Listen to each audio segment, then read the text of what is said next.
Hebrews 2:15 tells us that this was the very reason Jesus took on flesh and blood and died, to set us free from what had enslaved us all our lives, the fear of death. Just think on that for a moment. Jesus came to set people free from the fear of being separated from God. Yet the fear of being separated from God is one of the earthly-minded church's favorite tools to control congregations. Let me use a farming analogy that I heard recently. In many places across the world, it's normal for shepherds to use fences to control the movement of sheep, to restrict their liberty. But there are still some parts of the world where fences are not used. Wells are used.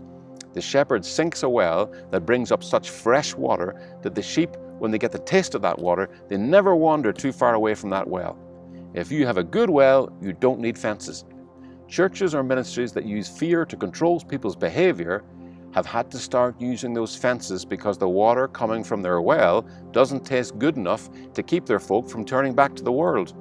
That's usually because their gospel is so leavened with the old covenant that each week it is effectively pointing people to themselves and demanding that they do more for God, rather than pointing people to Christ and what He has done as sufficient for all their needs.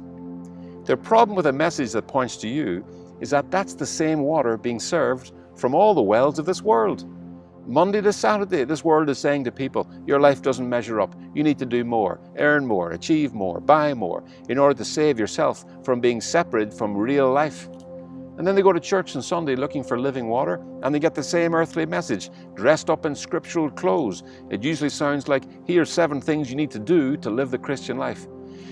The problem with always telling your children that they need to do better is that what they're actually hearing every week is, you're not good enough. You're not good enough. What that message does to believers is to speak to them as if Christ and Him crucified changed nothing, certainly not them.